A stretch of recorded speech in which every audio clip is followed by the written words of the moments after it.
마태복음 26장 1절에서 16절 말씀까지 보겠습니다. 예수께서 이 말씀을 다 마치시고 제자들에게 이르시되 너희가 아는 바와 같이 이틀이 지나면 유월절이라 인자가 십자가에 못 박히기 위하여 팔리리라 하시더라. 그때 대제사장들과 백성의 장로들이 가야바라 하는 대제사장의 관정에 모여 예수를 흉계로 잡아 죽이려고 의논하되 말하기를 밀란이 날까 하노니 명절에는 하지 말자 하더라. 예수께서 베다니 나병 환자 시몬의 집에 계실 때에 한 여자가 매우 귀한 향유 한 옥합을 가지고 나와서 식사하시는 예수의 머리에 부으니 제자들이 보고 분개하여 이르되 무슨 의도로 이것을 허비하느냐? 이것을 비싼 값에 팔아 가난한 자들에게 줄 수 있었겠도다 하거늘 예수께서 하시고 그들에게 이르시되 너희가 어찌하여 이 여자를 괴롭게 하느냐? 그가 내게 좋은 일을 하였느니라. 가난한 자들은 항상 너희와 함께 있거니와 나는 항상 함께 있지 아니하리라. 이 여자가 내 몸에 이 향유를 부은 것은 내 장례를 위하여 함이니라.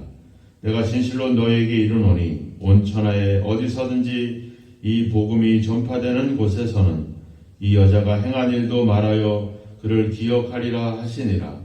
그때 12 중에 하나인 가룟 유다가 하는 자가 대제사장들에게 가서 말하되 내가 예수를 너희에게 넘겨주리니 얼마를 주려느냐 하니 그들이 은 30을 달아 주거늘 그가 그때부터 예수를 넘겨줄 기회를 찾더라.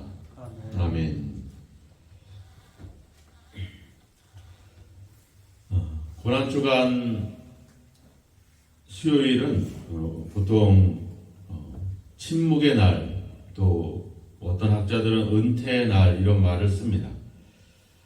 왜냐하면 화요일에 예수님이 수많은 어떤 그런 변론과 논쟁에 휩싸였기 때문에 대단히 피곤했던 그런 하루였습니다.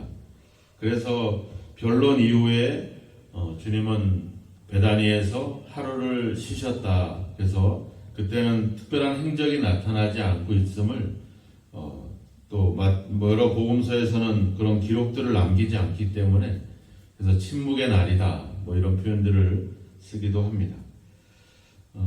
실제로 이제 그 날은 유월절을 준비하는 날입니다. 그래서 유월절 준비를 위해서 집안에 있었던 누룩이라든지 또 여러 가지 불필요한 것들을 제거하고 이래서 이제 명절, 즉 유월절을 맞이하기 위해서 대청소를 한다거나 물품을 준비한다거나 이렇게 가장 상당히 분주한 날이기도 합니다.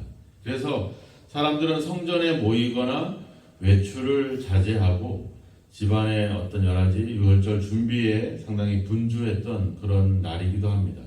그래서 예수님이 특별히 사람들을 만날 수 있는 기회를 얻는 것이 쉽지 않기 때문에 어떻게 그날은 여러 가지 상황이 활동하기가 쉽지 않은 그런 날이기도 합니다. 그런데 예수님은 어떻게 보면은 그냥 쉬셨기 때문에 아무것도 안 했다라고 볼 수는 없겠죠. 당연히 어떤 기도의 시간을 가질 수도 있고 이제 십자가라고 하는 이 엄청난 그런 자신의 이 땅에 온 그 목적을 이루기 위한 가장 중요한 시기이기 때문에 어떻게 보면은 사람보다는 하나님께 더 집중하지 않았겠나 이런 생각들을 갖습니다.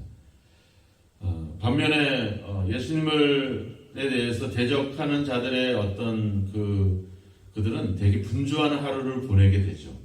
오늘 3절에도 말씀을 보니까 대제사장들과 백성의 장로들이 가야바라 하는 대제사장의 관정에 모여 예수를 흉계로 잡아 죽이려고 의논했다.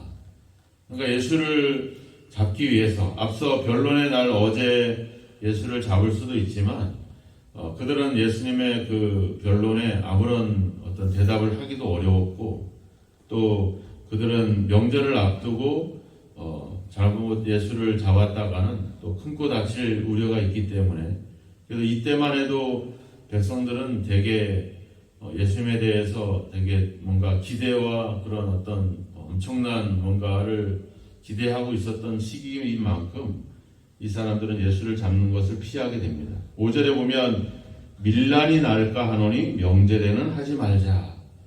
그러니까 이 말의 의미를 잘 새겨보면 자기들이 행하는 일들 자체가 불법이라는 사실을 담고 있죠. 그리고 자기들이 예수를 잡고 예수를 죽이려고 하는 일이 결국에는 정당한 일이 아니라고 하는 것을 여기서 이미 알 수 있어요. 밀란이 날까 하노니. 이 말 속에 결국 그들이 부당한 일을 하고 있다는 사실을 담고 있죠. 이렇게 예수를 잡으려고 분주한 그들의 움직임을 보게 됩니다. 지금 유월절이라고 하는, 즉 어린 양의 피로 구원받은 이 놀라운 역사적인 어떤 기억들, 또 자기들을 애굽에서 해방시킨 하나님의 구원에 대한 그 감격들, 이런 것들은 사라져버리고 유월절의 이 의미는 사라져버리고 예수를 죽이려고 하는 일에 혈안이 되어 있었다는 사실을 또 안타깝게 생각합니다. 또 가룟 유다라고 하는 제자는 또 예수를 넘겨줄 기회를 또 찾고자 또 그 외에 어떤 예수를 팔아 넘기고 은 30이라고 하는 그런 돈을 받으면서 또 예수를 넘겨줄 기회를 찾는 그런 또 제자의 분주한 마음과 그런 어떤 예수를 버리는 이런 마음들을 우리가 여기서 살펴볼 수 있죠. 그러니까 하나님에 대한 또 메시아에 대한 그런 어떤 생각들은 사라져버리고 결국에는 자기의 권리를 계속 지키려고 하는 그들, 또 어떤 자신의 이익을 얻기 위해서 자신의 선생을 팔아넘기는 이런 행위들, 이런 일들로 그들은 되게 분주한 그런 하루를 또 보내고 있습니다. 또 많은 무리들은 마태복음의 기록은 없지만 마가복음과 요한복음의 기록에 가보면 예수님이 베다니에 머물러 있을 때 유대인의 큰 무리가 예수님을 찾아왔다라고 기록을 하고 있습니다. 그들이 예수님을 찾은 이유는 성경에 정확하게 말하기를 예수님 때문이기도 하지만 나사로 때문이다 이렇게 기록을 하고 있어요. 왜냐하면 나사로가 죽었다가 살아났잖아요. 그 신기한 것을 보기 위해서 수많은 사람들은 베다니를 찾습니다. 그리고 거기서 분주하게 지금 명절을 준비하고 유월절 제사를 준비해야 될 이 시기에 어떻게 보면은 예루살렘에 입성해서 호산나를 외쳤던 그 무리들이 또 성전의 정화를 하는 주님의 모습을 보면서 통쾌하게 생각했던 그들이 유대의 지도자들과 변론하면서 그들을 꼼짝하지 못하도록 만들었던, 그래서 통쾌해서 너무 즐겁고 행복하게 주님의 말씀을 들었던 그들이 이제는 기적과 능력과 체험을 찾아서 또 나사로를 찾아서 또 베다니를 찾아가는 그 모습들, 어떻게 보면 예수님을 찾고 예수님을 만나기 위해서 가는 발걸음이긴 하지만 진정한 어떤 하나님의 뜻과 말씀과 진리는 사라져버리고 그저 어떤 능력과 권능과 어떤 기적과 체험과 이런 것에 의존해버린 그런 어떤 변질된 신앙으로 주님을 찾는 그런 무리들을 우리가 이 수요일 날 발견을 하게 됩니다.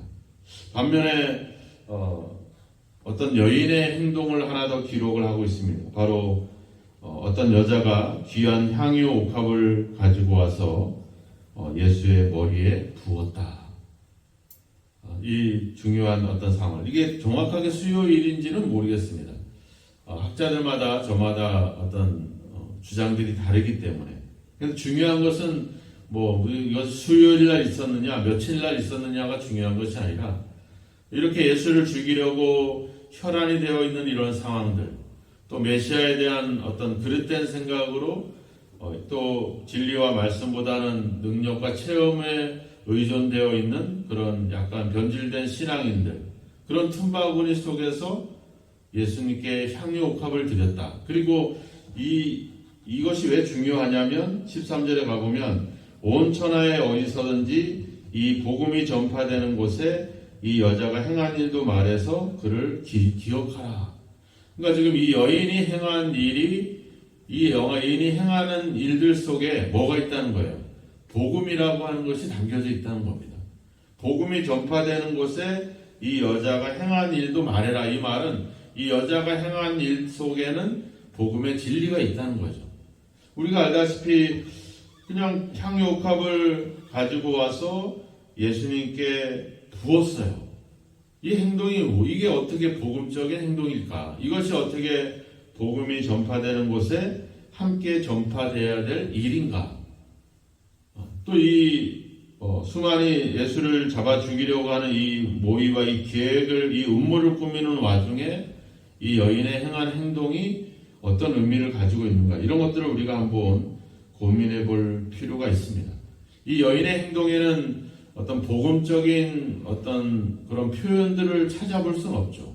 우리가 복음이라고 하면 예수님께서 우리를 위해서 이 땅에 오시고 또 우리를 위해서 고난을 당하시고 죽임을 당하고 그분이 살아나는, 부활하는 이런 것을 우리가 보통 복음이다. 그러니까 예수님이 어떤 일들을 행하셨는지를 우리가 이야기하고 그것을 증거하고 있는 것이, 그것을 담고 있는 것이 복음이다라고 얘기하고 있는데, 예수님은 이 여인의 행동을 복음과 동일한 어떤 것으로 지금 표현하고 있고 그렇게 강조하고 있다라고 하는 사실입니다.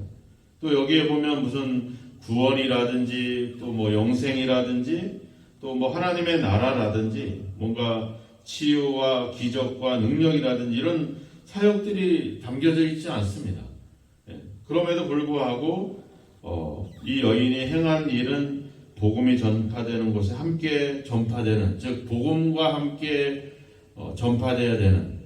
그래서 자칫 우리가 뭐 이 여인처럼 우리가 헌신과 뭔가 희생과 뭔가 자신의 모든 것을 드리는 뭐 그런 것들에 대해서 이야기하고 있을까?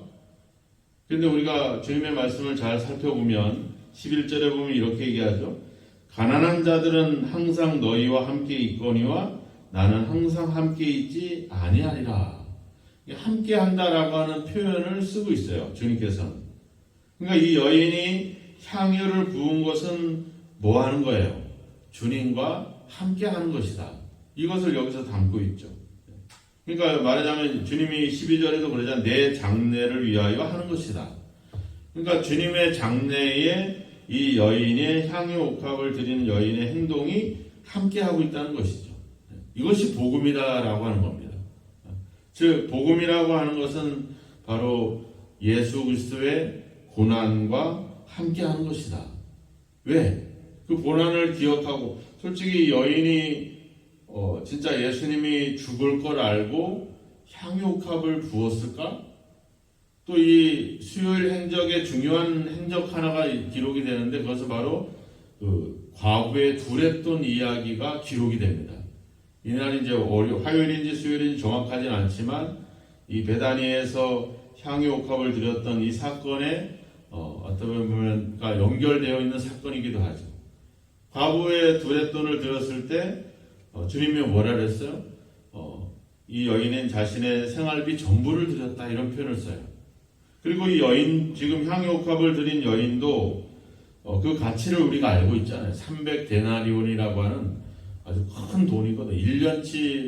1년치 연봉입니다. 그러니까 되게 큰 돈. 이 여인이 무슨 돈이 있었을까? 나중에 다른 복음서에는 이 여인을 그 나사로의 동생이었던 마리아다라고 표현하고도 있고 여러 가지지만 중요한 것은 이 여인이 그렇게 부유한 여인이 아니라고 하는 겁니다. 어떻게 보면 생활비 전부를 드렸던 가난한 과부와 같이 이 여인 또한 자신이 가지고 있는 전부를 주님께 드렸다라고 우리가 이야기할 수 있죠. 생각해보세요. 자신의 모든 것을 드렸어요. 이제 그러면 자신은 이제 내가 주님께 드렸으니까 주님께서 나에게 모든 것을 책임지고 내 삶을 인도하시고 나에게 복을 주실 거야. 그걸 기대하면서 드렸을까요? 전혀 그런 기대도 없고 또 그 이후에 이들의 행동에 대한 어떤 놀라운 기적이나 능력이나 그런 하늘의 복이 임하거나 이런 것도 없습니다.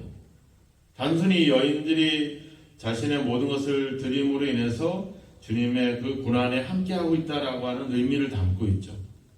그리고 그 여인들은 어때요? 이제 주님께 다 드렸으니까 자신의 모든 것을 다 이 제자들 말들처럼 다 허비해버리고 말았으니까 남은 것이 없죠. 이후에 이 여인들의 삶은 어떻겠습니까? 가난할 수밖에 없죠. 어떻게 보면 스스로를 고난 속으로 던져버린 겁니다. 말하자면 그리스도의 고난을 지켜보면서 감사하는 마음으로 그 고난을 위해서 자신이 뭔가를 희생한 게 아니라 그 주님의 고난 앞에, 주님의 고난이라고 하는 것은 자신의 전부를 드리는 거잖아요. 자신의 생명을 바치는 겁니다. 그러니까 이 여인들 또한 그런 주님의 고난에 자신을 던져버리는 거죠. 고난과 함께 하는 것.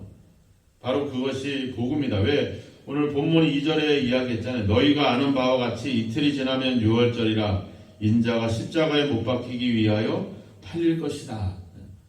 주님이 지금까지 제자들을 가르치면서 거듭 강조하고 거듭 이야기했던 부분이 뭡니까?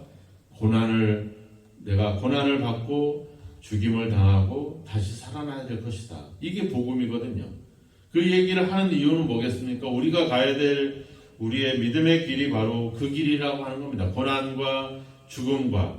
하지만 그걸로 끝나는 것이 아니라 하나님의 영광의 부활이 우리에게 약속된 이것이 바로 복음이라고 하는 거죠. 이 여인들이 그렇게 자신들의 모든 것을 드렸던 이유는 바로 그 예수의 고난과 함께 하는 것입니다. 반면에 대제사장과 또 가룟 유다와 이런 제자들은 결국은 자신의 이익과 자신의 어떤 성공과 자신의 어떤 권리를 계속 지키기 위해서 자신의 것을 내려놓지 못하는, 어떻게 보면 고난을 피해서 이 세상에서 안위와 성공을 향한 그런 발걸음, 그것은 절대 복음이 될 수 없는 것이죠. 그리스도와 함께 할 수 있는 것, 그리스도의 고난에 참여하는 것, 이것이 진정한 복음이고, 그 삶은 바로 그 삶에 무슨 능력이나 기적이나 구원은 없지만 그리스도의 고난에 함께하는 삶이 바로 복음의 진리를 담은 복음의 본질을 담은 그런 삶이라고 하는 사실입니다. 그래서 사도 바울은 디모데후서 1장 8절에 디모데에게 그러잖아요. 내가 갇힌 것을 부끄러워하지 말고 하나님의 능력을 따라 복음과 함께 고난을 받아라.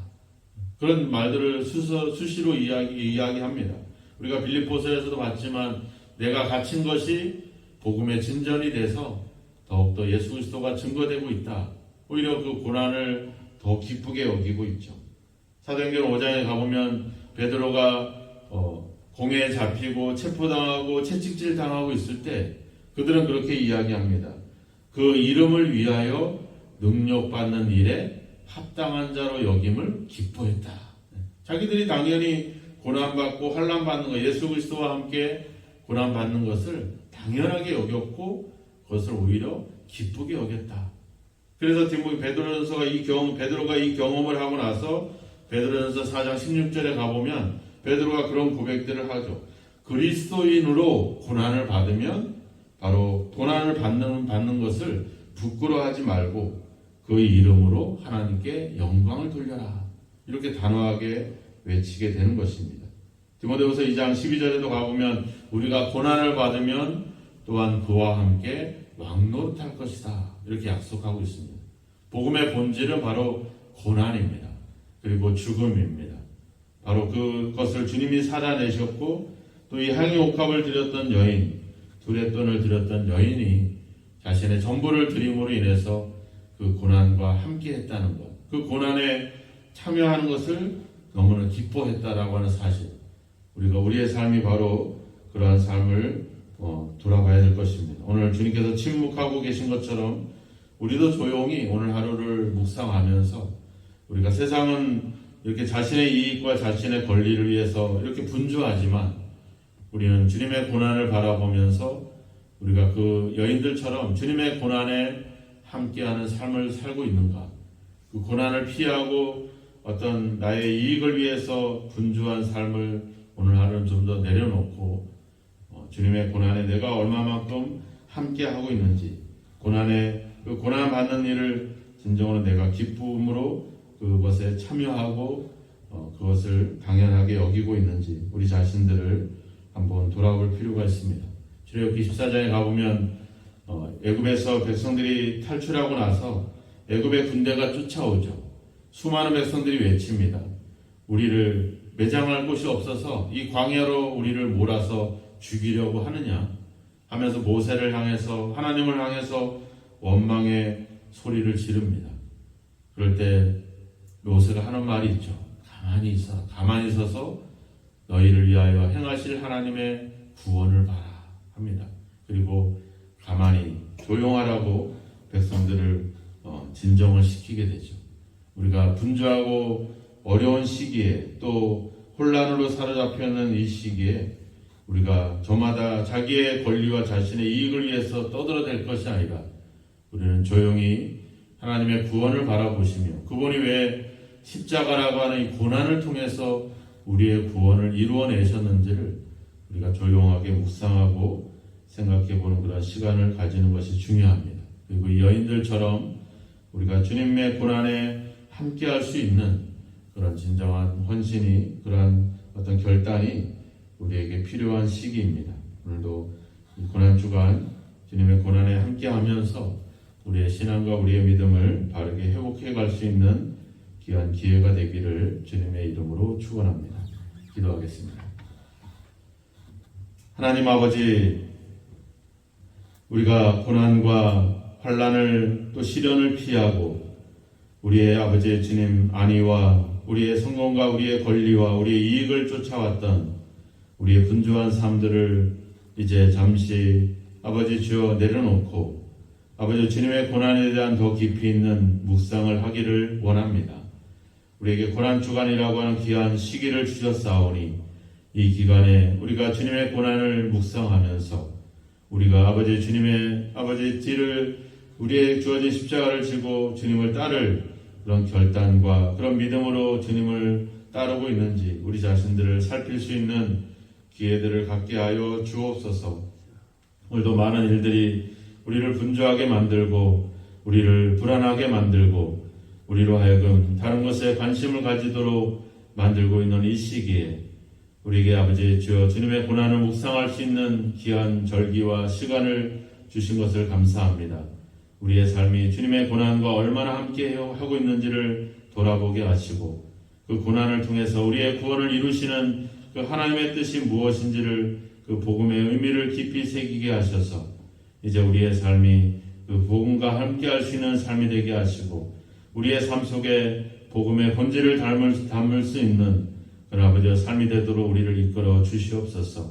오늘도 아버지 주님께서 우리를 위하여 자신을 드림과 같이 우리도 다른 사람들의 생명을 위해서 우리 자신들을 내어줄 수 있는 진정한 아버지 복음의 삶을 살아갈 수 있도록 우리를 이끄시고 주여 함께하여 주옵소서.